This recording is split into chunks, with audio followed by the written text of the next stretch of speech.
గతంలో మీరు జింగిల్స్ కావచ్చు, అంటే యానిమేషన్ మూవీస్కి ఏమైనా పనిచేశారా? యానిమేషన్కి అంటే గుర్తులేదండి, లైక్ అంటే గేమింగ్ జోన్ టైప్ గేమింగ్ లేదు, చేయలేదండి. ఎందుకంటే ఈ సినిమాలకి ఇప్పుడు హనుమాన్ కావచ్చు సూపర్ పవర్స్ ఉంటాయి, ఇక్కడ కూడా సూపర్ పవర్స్ ఉంటాయి. వీటికి కొట్టాలంటే చాలా కష్టం.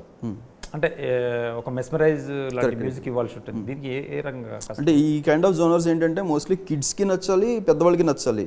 పెద్దవాళ్ళు చూస్తున్నప్పుడు వాళ్ళు హై ఫీల్ అవ్వాలి, కిడ్స్కి కూడా అంతే ప్లేఫుల్గా ఉండాలి. ఒక ట్రిక్కీ జోన్ ఇది యాక్చువల్లీ. సో దాన్ని లక్కీలీ క్రాక్ చేయడానికి స్క్రిప్ట్స్ కూడా అంత బాగున్నాయి actually. If you see Hanuman అనేది కూడా చూస్తే కనుక అది స్క్రిప్ట్లోనే ఒక గ్రామర్ ఉంటుంది, ఒక గ్రాఫ్ ఉంటుంది ప్రాపర్గా. That it self motivated me. Where is coming to Mirai, ఇది దానికి మించి ఉంటుంది in terms of grammar and in terms of potentiality in the story. చాలా పెద్ద కదండి యాక్చువల్లీ. కానీ మీకు చూస్తున్నప్పుడు ఎక్కడ అంతసేపు చూస్తున్న ఫీలింగ్ ఉంటుంది, పరిగెడుతూ ఉంటుంది ఫిలిం అంతా. చాలా బాగుంటుంది. లైక్ అంటే కిడ్స్కి కావాల్సిన ఎలిమెంట్స్ ఉంటాయి, పెద్దవాళ్ళకి కావాల్సిన ఎలిమెంట్స్ ఉంటాయి, టీనేజర్స్కి కావాల్సిన ఎలిమెంట్స్ ఉంటాయి. అంటే ఏజ్ గ్యాప్స్ అన్నిటికీ క్యాటర్ చేయగలిగే ఒక ప్రాపర్ హనుమాన్ లాంటి స్క్రిప్టే ఇది కూడా.